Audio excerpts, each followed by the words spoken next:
Hey everyone. So I have gotten a whole bunch of DMs with questions about getting your CV or your resume refreshed and ready for job applications. Job applications, or even if you're in academics and you're staying in the same institution, but you want to apply for a new role. Got a lot of questions about that. So I have a few very quick tips for you, three actually.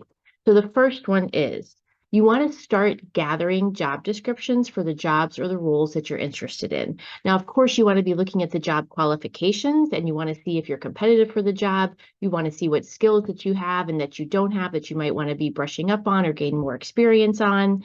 However, for purposes of your CV writing or your resume writing, what you are really looking for in these job descriptions are common keywords and common phrases that you want to make sure show up in your CV. Now, not falsely, of course, but if you've got it, you've got it. So why make HR, or if you're in an academic setting, why make colleagues that are full-time people, very busy, why make them search to see if you're the one? Why not just match up your CV with what they're looking for and represent yourself in that very true and authentic way? There's tricks to that, there's skill to that, but that's definitely the first thing you want to do is you want to start using their words right back at them. Give them exactly what they're looking for. Number two tip is as you organize your CV, yes, there are, of course, some traditional conventions. You have your name at the top. You typically have your education, your prior work experience at the top. But there is actually no official rule book on what has to go next. So when I first learned that, when someone first told me that, I was like, you mean I don't have to put this section right here and this section right here? It's crazy, I know, but you actually don't have to. So what can you do? You again need to look at those job descriptions and the position that you're looking for. What of all the things on your resume are going to be the most important to them?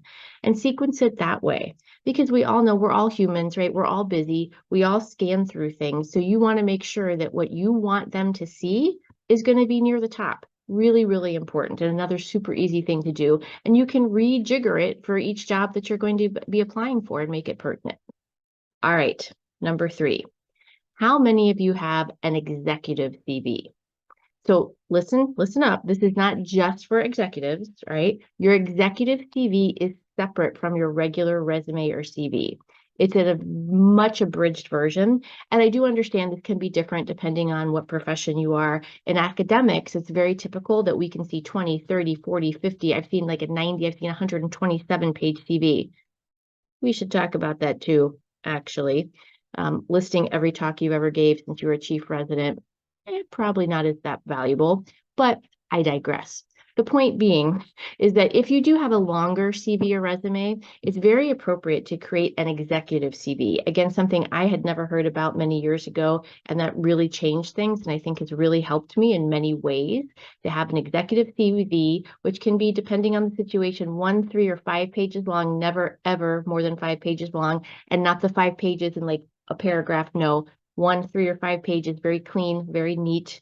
I would structure it so that it actually ends on the 1 page, 3 page, or 5 page margin. These little things actually do matter.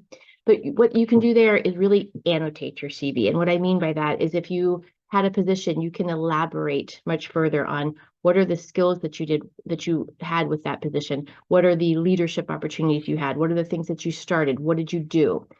You can put at the very top your top 10 skills, right?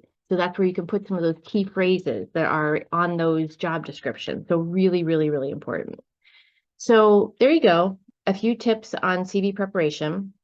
A lot of people seem to be wanting them lately, so I don't know what is going on out there. There's actually a ton more about these sorts of things and from where this came from. So please, if you can, share this with folks who might need to hear it and drop a comment on how you make your CV stand out so we can learn from you.